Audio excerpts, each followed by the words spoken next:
Welcome back, tribe. So I know I don't have to tell you guys that cannibalism has always been viewed as this huge taboo, this creepy thing that only people who are in a life or death circumstance resort to. And even then, it's almost looked on as a better option to simply die an honorable death than to resort to cannibalism. It's that much of a taboo. However, tales of cannibalistic monsters abound in North America, Canada, America, whichever. We're going to discuss some of those legends today, specifically from Native American folklore and legend. Now, again, you all know that when I try to say words, it doesn't always come out right, but I'm going to do my best in this case.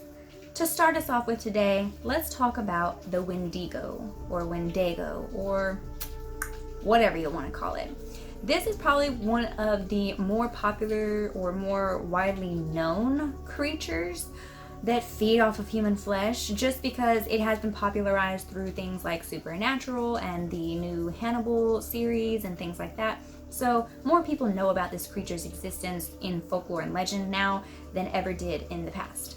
Now, the Wendigo has also been called like the ice cannibal, some kind of ice monster. It seems to flourish mainly in the winter months when the threat of starvation is an actual likelihood.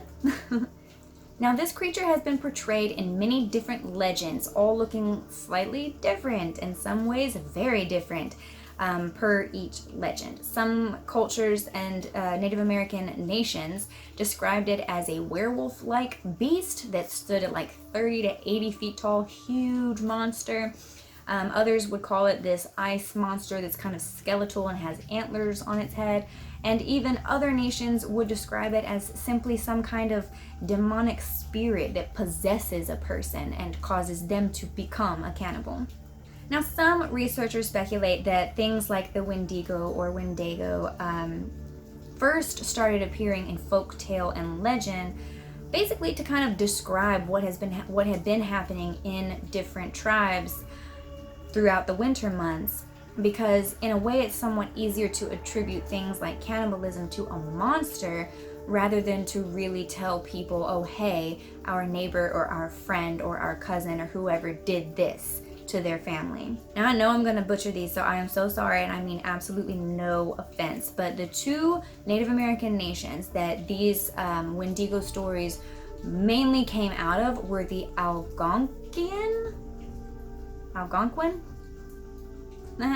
and Cree nations. These two nations seem to be the peoples that discuss the Wendigo the most. But of course, there were tales about similar creatures, which we'll get to in a little bit, whispered about all over the North Americas. Now, one story in particular that I want to tell you guys about is this semi-ancient story about a man. I don't exactly know what tribe this story comes out of, but there was this man who started having these horrific dreams and nightmares about the ice monster, the Wendigo, right? And I'm not entirely sure what was happening to him in these dreams, but it's kind of like he had this ominous feeling like the Wendigo was going to possess him, and he knew that he was going to end up doing bad things. So he actually went to his friends in the tribe and asked them to kill him before he hurt anyone. And at first, of course, his friends were like, no, we're not going to kill you. But then the man started acting very strangely, very threatening and intimidating. So at last, the friends of his in the tribe finally relented and ambushed him in the forest. They put a bullet through this man's heart. And according to the legend, he simply stood back up and laughed at them. So they let the bullets go. None of the bullets would drop him. He seemed to be invincible. So at that point, he hadn't hurt anyone, but he was just kind of laughing maniacally. And so the group knew without a shadow of a doubt that he had been possessed by a Wendigo. So they grabbed him, held him down, chopped him into little pieces and burned the pieces. But the story doesn't even end there. According to legend, the heart of the man who had been possessed by the Wendigo kept rolling out of the flames by itself and would not burn. So that's when the peoples of the tribe got together and pulverized the heart with an ice pick, which kind of makes sense if you think about it, because if it's an ice monster or an ice cannibal having an ice pick, that seems like a logical weapon against it. Now, assuming the stories about the Wendigo being an evil spirit that possesses people could possibly be true, I want to talk to you guys about a case that I may have actually discussed previously on this channel before, but that might have something to do with Wendigos.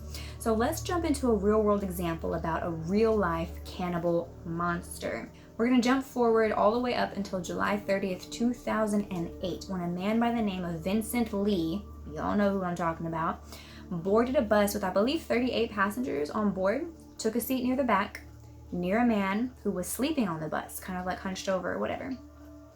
Now, I don't know if Vincent had been obviously acting weird or if anyone had noticed that he was acting weird before the attack, but he randomly got up and blitz attacked the man who was sleeping, killing him pretty quickly.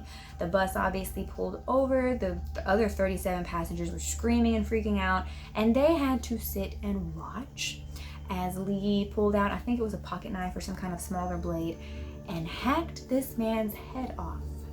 And he did not stop there.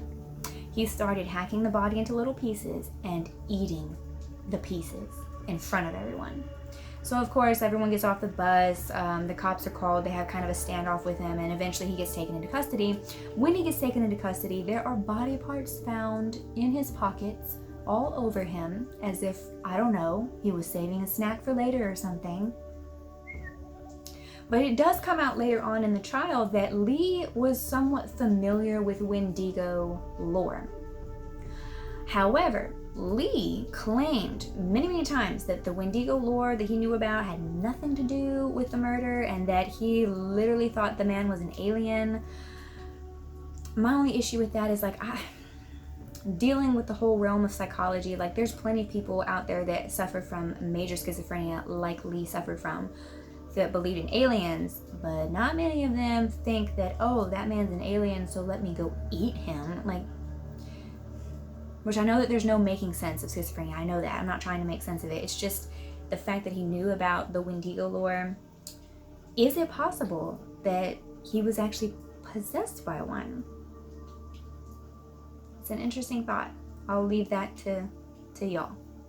Now, another Native American legend that I want to talk about involves a creature, get ready for me to butcher this name, called Pauguk, Pahkahk, I don't know. I'm gonna put it up here so y'all can read it and y'all can tell me how to pronounce it. Now, this is a monster that either appears as some kind of like skeletal phantom figure, or it actually inhabits the body, the dead body of someone who has died from starvation, raising the body out of the ground in kind of like a zombie-like fashion, and then hunting down the living and consuming the living. So in a way, that could definitely be seen as a cannibalistic monster, especially if it inhabits a human body, kind of a zombie thing. Freaky, I know. Now, I didn't find any full-length stories or legends about this specific creature. I'm sure they're out there, so if y'all find any, please let me know and send me some links to them, because I would love to read more about this creature. But one passage out of one of the Native American histories that I was reading in an article mentioned that this creature, while evil and like would eat you in a heartbeat if it wanted to, will actually help the sick and dying when called upon, as long as you give it an offering of some kind of like animal bladder that's full of melted fat to eat. Ew, but okay, we're just gonna let that go. Now, I do want to mention that most of the information that I discussed in this video, I also got not just from articles on the internet, but from a book called American Monsters by Linda S. Godfrey. If you have a chance to check this book out at your local library or buy it, it's a really great read. If you love cryptozoology at all, folklore and legends about different monsters, you will love this book. No, I'm not being sponsored. That would be a dream, but no. Go ahead and check out that book though if you're interested in cryptozoology at all. Other than that, guys, that's pretty much it. If you guys know of any legends and lore about cannibalistic, evil, man-eating monsters, go ahead and comment those down below, and I might do some more videos on them later on. Other than that, I love you all. I hope you all are having a fantastic October, and stay safe and enjoy Halloween.